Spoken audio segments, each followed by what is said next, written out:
Autoline Daily is brought to you by Bridgestone, passion for excellence. Here are today's top headlines. Car sales may not go up as much as we thought in the American market next year. Toyota is going to move a significant number of employees out of high-cost California. And a German supplier executive says, don't give aid to Opel. Up next, we'll be back with the news behind the headlines.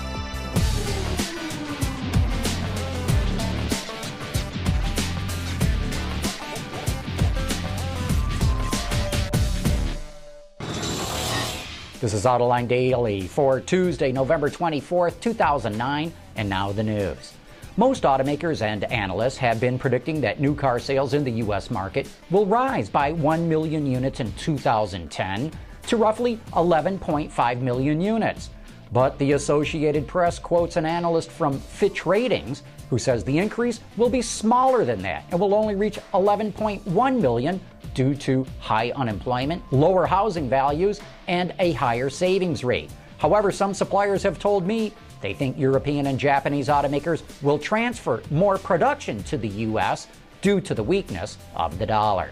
Very interesting article in Bloomberg today about Manfred Venemer, the former CEO of German supplier Continental AG and a member of the German trust that was overseeing Opel. He says governments propping up Opel will hurt other European automakers because all of them have to close outdated plants. In fact, Venemer says Europe needs to cut 25% of its automotive workforce to get capacity in line with demand, and he says they better do it before Asian automakers build more low-cost factories in Eastern Europe.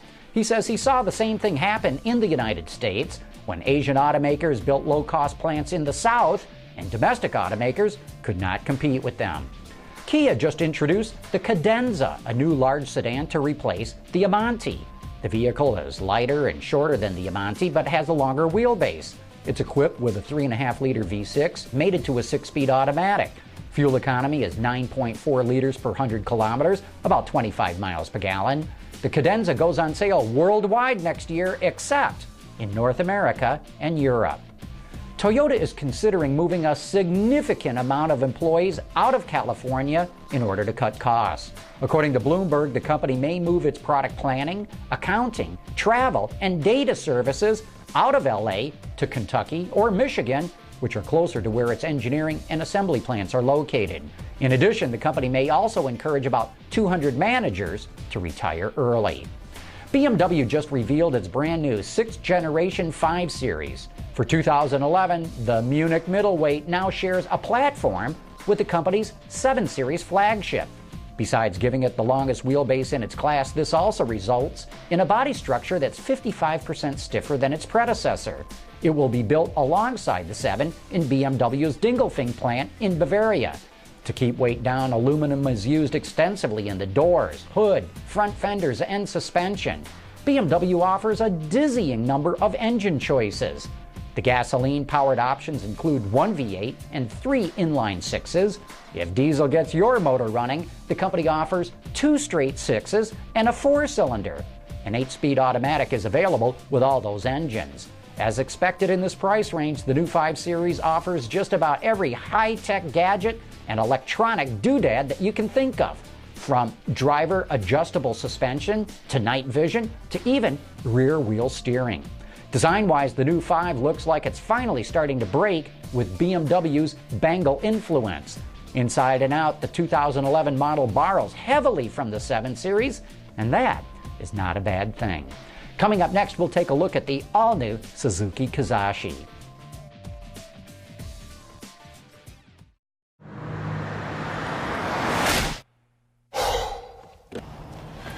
Changing tires out here could be dangerous, but with these tires, I don't need to worry. Bridgestone. Nearly every automaker in the American market has seen its sales slide, but Suzuki has been one of the hardest hit. Through October, sales are down a whopping 55% for the company in the U.S. That's why the timing for the release of its new sedan, the Kizashi, could not come at a better time. Not only does Suzuki need it to be a sales success, they're hoping it'll change people's perception of the company. In fact, it's the company's first mid-size sedan and was completely designed and engineered by Suzuki. While developing the vehicle, the company used the Alfa Romeo 159, the Acura TSX, and the Volkswagen Passat as benchmarks. In addition, the vehicle was tuned on European and American roads. The result is a well-handling car that features a rigid chassis. The Kizashi is equipped with a 2.4-liter four-cylinder engine that's equipped with a 6-speed manual, or you can get a CVT. All-wheel drive is available and can be turned on and off by the driver. Fuel economy comes in the low 20s in the city and the low 30s on the highway, depending on the configuration. Suzuki's taken a similar approach to Hyundai and Kia in equipping the Kizashi with loads of standard equipment, like push-button start, steering wheel controls, and sport seats in the front. Safety features like electronic stability control, 8 airbags, and ABS are also standard. Look for the Kizashi in showrooms next month with a starting price just under $20,000, but a fully loaded one will hit the peg at about $27,000. Hey, before we go, we need to let you know there will not be an Autoline After Hours this Thursday night since we're all going to be home eating Thanksgiving dinner. But we will be back next week with Autoline After Hours coming to you live from the LA Auto Show. In fact, we'll be webcasting on Wednesday, December 2nd from 11:30 a.m. to 1 p.m. Pacific Time, live from the floor of the show so that you can get the absolute latest news as it breaks. And that is it for today's top news in the global automotive industry. Thanks for watching. We'll see you tomorrow.